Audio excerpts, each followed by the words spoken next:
In the last video, we learned about what lives above and below our Iowa waters and why it's important to take care of the water. In this next activity, we'll learn one of the ways we can take care of the water. Erosion is a factor into the destruction of waterways, but there are ways we can help slow it down or eliminate it. Teacher Rebecca's gonna help you learn all about erosion through an experiment. All right, Pete, thanks for that lovely introduction. And here we are for our erosion experiment. These are the materials you're going to need. But before we get into what the materials are, let's talk about what erosion is. Erosion is the natural process of soil wearing away or being pushed away by some natural thing like wind or water. And this happens on landforms. It tends to happen on coasts, on small islands where there is loose geological formations. So thinking of what we've been talking about with our waterways, coasts of our river definitely experience erosion. And this experiment is going to show how erosion works and a way we can prevent erosion. So let's dive into the materials. We've got some pebbles here. This will represent our geological formations or our soil.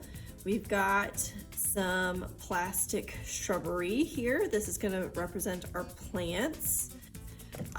We've got some liquid blue watercolor. This is going to help color your water so you can see things. A little goes a long way. And then we have a hairnet. This is going to be our variable in our experiment. That means it's going to be the one thing that we're going to change between the two things that we're testing. And the hairnet represents roots of plants. So you can have these kind of plants, but they don't have a substantive root structure, thinking like grass or moss. But when you start thinking about the other kinds of plants that live in and near rivers, some of them have giant root structures. So we'll talk about in a minute. So let's get it all set up. All right, we've got our experiment all set up here. So as you can see, we have this paint tray, which represents how the coastlines of rivers and other kinds of waterways like lakes and ponds form, where they have a shallow end and then they have a deep end. So on one side here we have just the rocks, and then we'll put the plastic shrubbery on top. It's good to make sure that we have the same amount of rocks in both sides. So I used about 3 handfuls in both sides. So yep, one side we just have the rocks and the plastic shrubbery, and then you can see here we have the hairnet that's holding in our 3 scoops of rocks and then our plastic shrubbery.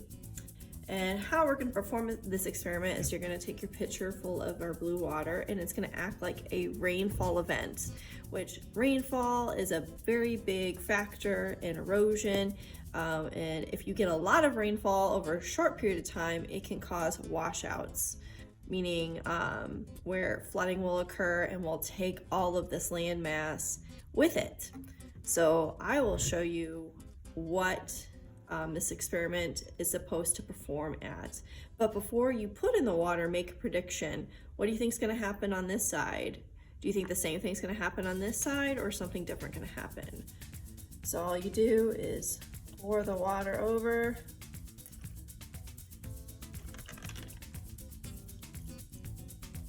Now I went kind of slow. You can go faster, depending on what kind of waterfall event you have.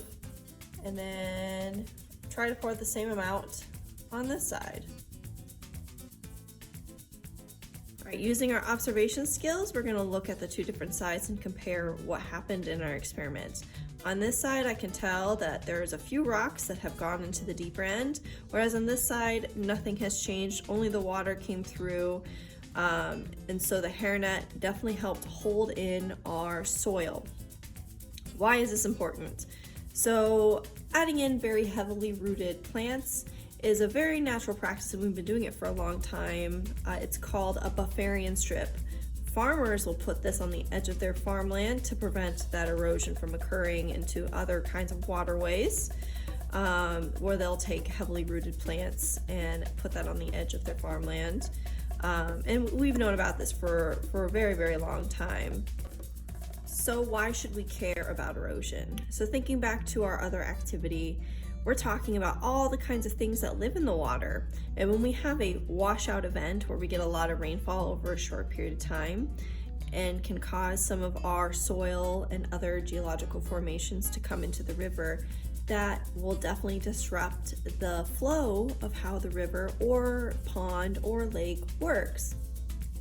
And I'm sure the fish and the bugs that live in the water don't like having all of these extra things in there, and can even stop water from flowing, can prevent oxygen to getting to our friends that are below the water, and can ultimately kill a river, for lack of a better word. So why we should care about erosion is about all the things that live above and below it, because it'll affect the whole ecosystem with the addition of more geological formations, more soil, different kind of substrate. And also, soil is probably not the only thing that's going into the river as well. Sometimes on the edge of these coastlines, you can see trash, you can see dumpings, you can see lots of kinds of pollution, and that will go into the water as well, and that's not healthy for our stream and our friends that live in the stream. So think about this activity and how you could prevent erosion from happening, and talk about what helps keep the pebbles in place. Is there anything different that you would do? And we hope that you had a lot of fun with this experiment, and we'll turn it back to Pete and talk about what our slogan is.